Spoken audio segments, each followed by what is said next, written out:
நீங்க ஒரு தொடக்கூடாத இடத்தை நீங்க தொட்டுட்டீங்க. தொடக்கூடாத இடம், தொட முடியாத இடங்கிறது இந்திய ஜனநாயகத்தில் அப்படிலாம் ஒண்ணுமே கிடையாது. லக்ஷ்மி செராமிக்ஸ் எக்கச்சக்க கலெக்ஷன்ஸ், எல்லாமே ரெடி ஸ்டாக். விமர்சனங்களின் அங்கீகாரமும் பெற்றோர்களின் பாராட்டுகளும் நிறைந்த பாராஷூட் இப்போது உங்கள் டிஸ்னி பிளஸ் ஹாட்ஸ்டார். உங்களுடைய ஐடியல் அலைன்ஸ் எது? இப்போ விஜய் வந்த பிறகு அஸ் ஏ ஸ்ட்ராட்டஜிஸ்டா வந்து அதை நான் இன்னைக்கு பதிவு பண்ணக்கூடாது. கண்டிப்பா எலெக்ஷனுக்கு நெருங்கக்கூடிய நேரத்தில் ஒரு நாட் ரூலிங் அவுட் தட். இல்லை, நான் எதுவுமே ரூல் அவுட் பண்ணல. நான் என்ன சொல்ல வரேன்னா, களம் வந்து இன்னும் ஆரம்பிக்கவே இல்லை. 26ல இந்த கவர்மெண்ட் கண்டினியூ ஆகணும்னு விரும்புறீங்களா, அல்ல there should be a change of guard நீங்க விரும்புறீங்களா? கண்டிப்பா துணை பொதுச்செயலர் வந்து கடுமையா என்ன கட்சி விட்டு நீக்கணும்னு சொல்றாரு. நான் இது வரைக்கும் தனி மனித தாக்குதல்கள் பண்ணதே கிடையாது, ஒரு கட்சியோட பேரை கூட சொன்னது கிடையாது. ஆனா அதுக்குள்ள வந்து எதுக்காக வந்து இவ்வளவு பெரிய விமர்சனங்கள், எதுக்காக இவ்வளவு பெரிய? நீங்க பேரை சொல்லாட்டியுமே வந்து நீங்க மன்னராட்சின்னு சொன்னது, அது நீங்க யாரை குறிக்கிறீங்கன்றது எல்லாருக்கும் தெரியும். இப்போ வந்து விஜய் அவர்களை வச்சு நான் மேடையில் வந்து வேற ஒரு இரிகேஷன்ல வந்து ஒரு ஊழல் நடக்குது அப்படிங்கிற சொல்றதோட அவர் கண்ணு முன்னாடி என்ன நடக்குதுங்கிறத அவர் என்னால் பதிவு பண்ண முடியும். அவருடைய இண்டஸ்ட்ரி, தட் இஸ் ரிலேட்டிவ், அவருடைய இண்டஸ்ட்ரி இது வரைக்கும் யாருமே அப்படி செஞ்சது கிடையவே கிடையாது. ஒரு நிறுவனம் வந்து 2021 டு முன்னாடி எப்படி இருந்துச்சு, 21க்கு அப்புறம் எப்படி இருக்கு, இதுதான் கான்ஃபிளிக்ட் ஆஃப் இன்ட்ரெஸ்ட்ங்கிறோம். அதிகாரத்துக்கு வராம இருந்திருந்தால் அந்த லாபமும் நீங்க சட்டப்படி சரின்னு சொல்லலாம். ஆனா மக்களுடைய பார்வையில அறத்தின் அடிப்படையில் ஒரு தலைவனை எப்பவுமே தேர்ந்தெடுப்பாங்க, சட்டப்படி தேர்ந்தெடுக்க மாட்டாங்க. 2021 மாதிரி எலெக்ஷன் வந்து ரொம்ப ஈஸியா இருக்காது. இந்த கூட்டணி கட்சிகள் இடதுசாரிகள் ஆகட்டும், விசிக ஆகட்டும், இத்தனையும் மீறி அவங்க உள்ளே இருக்கிறதுக்கு காரணம் பிஜேபி ஃபேக்டர். மெயின் இஷ்யூ வந்து இந்துத்துவா, அதனால நாங்கள் உள்ளே இருக்கோன்றாங்க. நோ பிஜேபி ஃபேக்டரால் மட்டும்தான் டிஎம்கே கவர்மெண்ட்டுடைய இந்த பாதை மாறலுக்கு அவர்கள் துணை போகிறாங்க, அமைதியாக இருக்காங்களா, அல்லது அதை மீறி வேற ஏதாவது இஷ்யூஸ் இருக்கா? இல்லை, என்னை பொறுத்த வரைக்கும் தலைவர் திருமாவளவன்கிட்ட வந்து ரொம்ப ஆர்குமெண்ட் பண்ணும்போது அதான் சொல்லுவார் அவர். சரி, நம்ம வந்து இந்த இஷ்யூஸை வந்து ரைஸ் பண்ணுறோம், நாளைக்கு இந்த கூட்டணி விட்டு போயிட்டோம், நமக்கு என்ன ஆப்ஷன்? இப்போ that is what main issue. Number 1. Number 2, நீங்கள் சொல்கிற மாதிரி பிஜேபிக்கு எதிரான ஒரு அலைன்ஸ் உருவாகி இருக்கும். Number 2 correct. பட் என்னுடைய ஆர்குமெண்ட்டும் என்னுடைய பதிவும் என்னன்னா, 24ல் நம்ம பிஜேபியை தமிழ்நாட்டில் கடினமாக போராடி எல்லாரும் சேர்ந்து வந்து அவங்களை வந்து மக்கள் வந்து நிராகரிக்க வச்சுட்டோம். இது 24 மட்டும் நடக்கல. மேடம் ஜெயலலிதா தான் ஃபர்ஸ்ட் இந்த கேம்பெயினை உருவாக்குனாங்க. இந்தியா ஃபுல்லாக மோடி அவர்கள் ஜெயிச்சா கூட தமிழ்நாட்டில் மேடம் ஜெயலலிதா தான் ரொம்ப ஸ்ட்ராங்காக மோதியா லேதியான்னு முத கேட்ட ஒரு ஸ்ட்ராங் லீடர் தமிழ்நாட்டில் இருந்து இந்தியாவில் ஒரே லீடர் அவங்க தான். ஸோ அவங்க தான் அந்த கேம்பெயினை உருவாக்குனாங்க. அந்த கேம்பெயினோட பேஸை தான் நாங்கள் உள்வாங்கி 2019 திருப்பியும் ஆன்டி பிஜேபியோடைய ஸ்ட்ராட்டஜியை கையில் எடுத்து திருப்பியும் ஜெயிச்சோம். திருப்பி 21 அதை பேஸ் பண்ணி தான் ஜெயிச்சோம் ஆக்சுவலாக. அப்போ 24ல் மக்கள் நிராகரிக்கப்பட்டு பிஜேபி வந்து தமிழ்நாட்டில் இன்னுமேட்டு பிஜேபியோடைய முதலமைச்சர் ஒருத்தர் வருவார், பிஜேபி வந்து ஒரு அலைன்ஸ், பெரிய அலைன்ஸ் ஃபார்ம் பண்ணி ஒரு பெரிய ஒரு முதலமைச்சர் கேண்டிடேட் உருவாக்குங்கன்னு வந்து அடிப்படையில் முடியாது. ஆக்சுவலாக 26க்கான எலெக்ஷன் வந்து ஒரு நல்ல பாலிசியை உருவாக்கக்கூடிய ஒரு கவர்மெண்ட்டாக இல்லை. இப்போ பிஜேபி ஆபத்து தமிழ்நாட்டிலிருந்து நீங்க விட்டதுன்னு நீங்க நம்புறீங்களா? பிஜேபி ஆபத்து வந்து அவங்க ஆங்கிள் இருந்து நான் சொல்றேன், நான் சொல்லலை. It is not my view. BJP ஆபத்து இல்லைன்ற அதை இங்கே நான் பேச விரும்பல. நான் உங்களை கேட்கறது வந்து நீங்க சொன்னதை வச்சு நான் புரிஞ்சுக்கிட்டது, இப்போ நீங்க சொன்னதை வச்சு நான் புரிந்து கொள்வது, 24ல் நமக்கு பிஜேபி மெயின் எனிமி, 26ல் பிஜேபி மெயின் எனிமி கிடையாது. நம்ம எல்லாரும் போராடி அதை வந்து 24ல் தோக்கடிச்சோம் நீங்க சொல்றீங்க. அப்போ அந்த சோகால்டு கம்யூனல் டேஞ்சர்ன்றது யார்? இப்போ இடதுசாரிகள், விசிகா, காங்கிரஸ் எல்லாரும் சொல்லக்கூடிய அந்த டேஞ்சர் வந்து 26ல் நம்ம கவலைப்பட வேண்டிய அளவுக்கு இல்லை. கோல் போஸ்ட் வேறன்னு சொல்றீங்களா நீங்க 26ல்? கண்டிப்பா. அதாவது அதிமுகவுடைய திரு எடப்பாடி ஐயாவுடைய ஒரு முடிவை வந்து நீங்கள் வந்து அதில் முக்கியமாக உற்று நோக்கணும். அதாவது 24ல் கடுமையாக வந்து பிஜேபி வந்து முயற்சி பண்ணது கூட்டணிக்காக.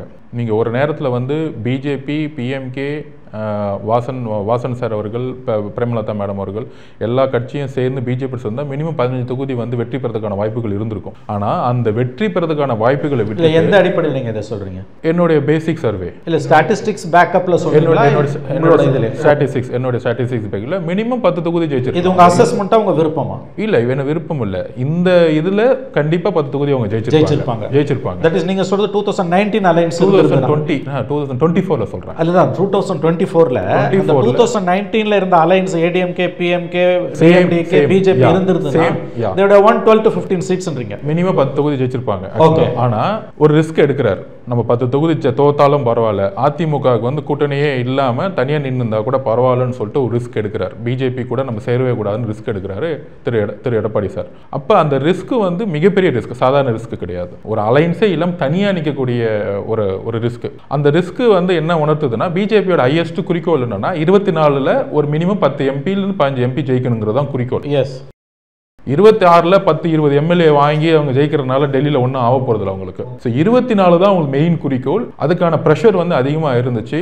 அதுக்காக தான் வந்து உங்களுக்கு கடைசி 4 மாதத்துக்கு முன்னாடி கூட வந்து எடப்பாடியை கூட்டிகிட்டு போய் அங்கே வந்து தேசிய ஜனநாயக கூட்டணியில் போய் டெல்லியிலாம் உட்கார வச்சிருப்பாங்க. ஆனால் உட்கார வச்சிருந்தாலும் அவர் கடைசியில் வந்து டெல்லியில் பேசி நாங்கள் வந்து பிஜேபி கூட இந்த எலெக்ஷனில் சேரவே முடியாதுன்னு சொல்லிட்டு ஒரு டிக்ளேர் பண்ணிட்டு வந்துட்டார் அவர். ஸோ இது வந்து அதிமுகவுடைய ரொம்ப பாசிட்டிவாக பார்க்குறேன்.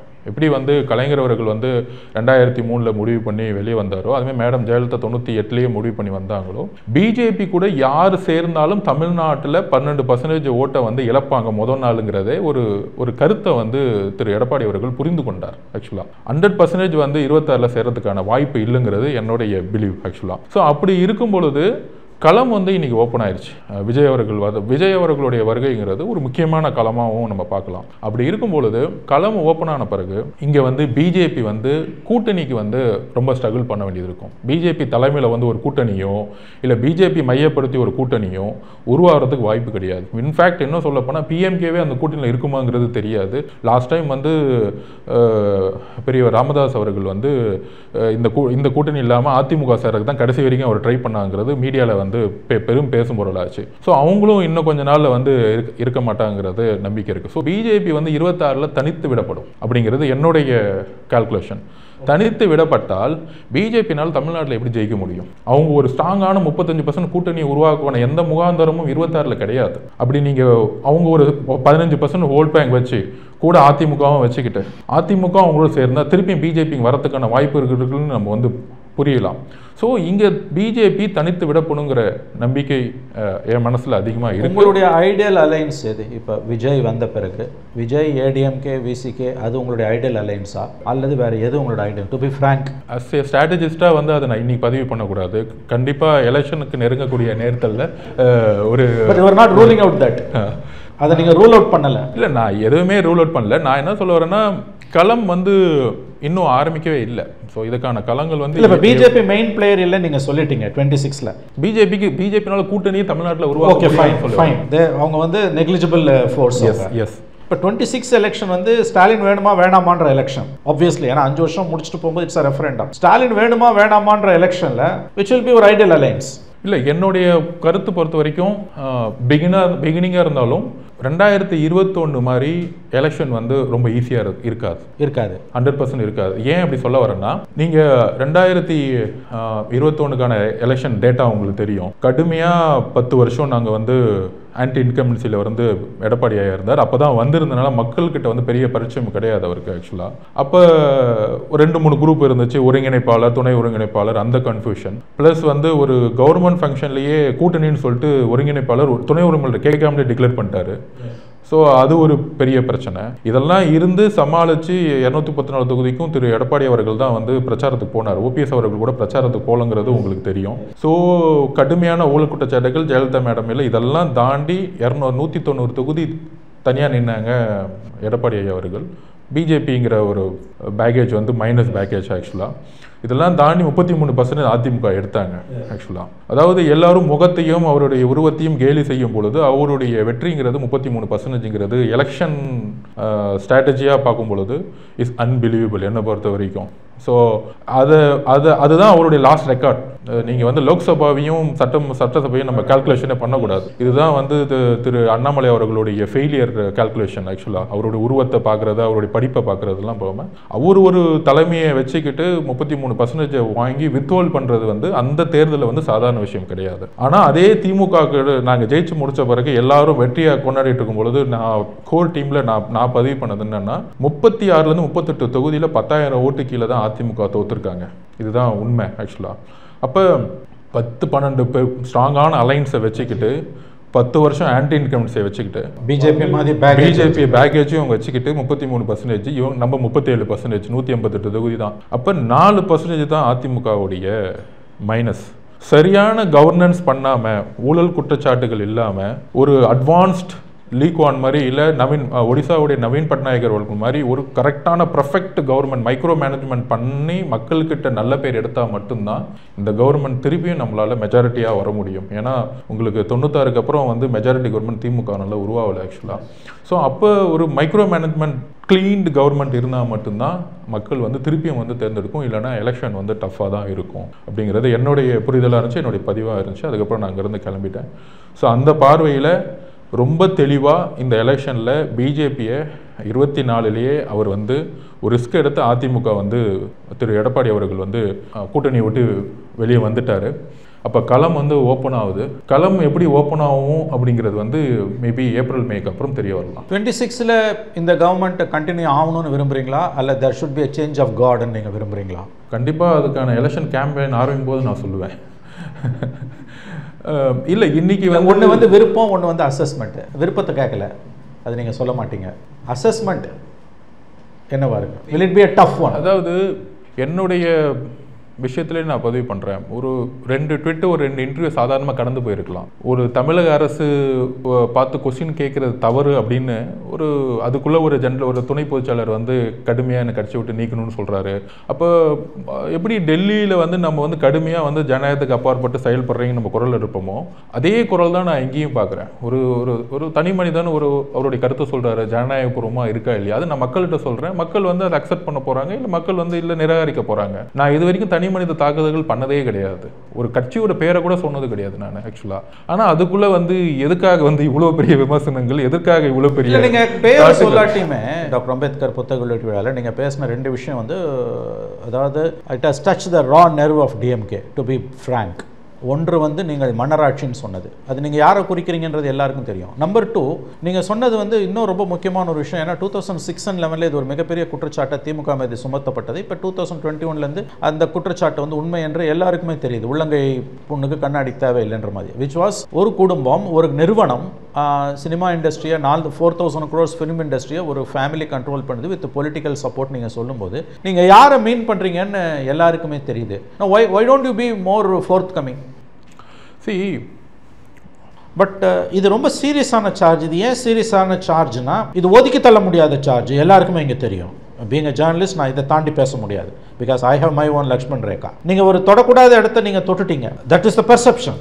அப்புறம் இதுக்கு பிறகு வந்து நீங்கள் வந்து how can you expect that you be in a party which is supporting DMK? தொடக்கூடாத இடம், தொட முடியாத இடங்கிறது இந்திய ஜனநாயகத்தில் அப்படிலாம் ஒன்றுமே கிடையாது. ஜனநாயகங்கிறது வந்து எந்த விதமான கருத்தையும் நம்மளுடைய வரமுறைக்கு உட்பட்டு நம்ம வந்து சொல்லலாம். அதுக்கு தான் நம்ம அரசியலுக்கு வந்திருக்கோம்.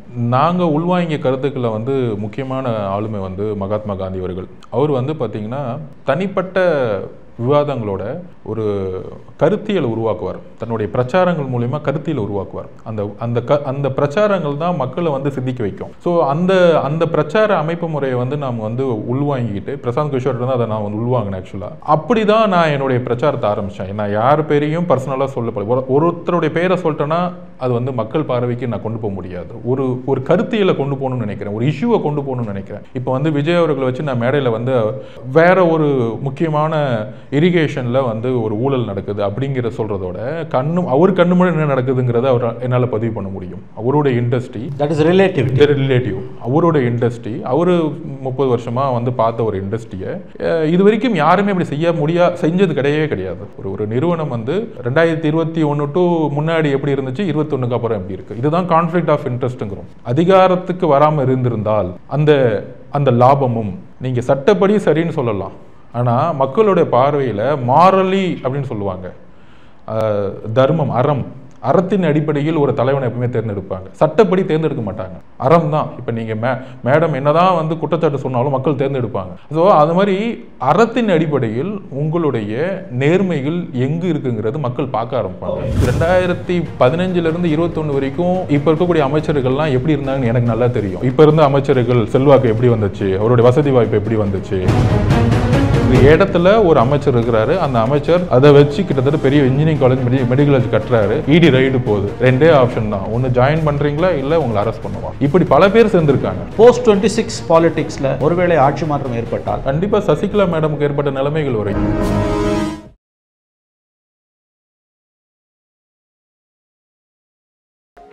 லக்ஷ்மி செராமிக்ஸ் எக்கச்சக்க கலெக்ஷன்ஸ் எல்லாமே ரெடி ஸ்டாக். விமர்சனங்களின் அங்கீகாரமும் பெற்றோர்களின் பாராட்டுகளும் நிறைந்த பாராஷூட் இப்போது உங்கள் டிஸ்னி பிளஸ் ஹாட் ஸ்டார்.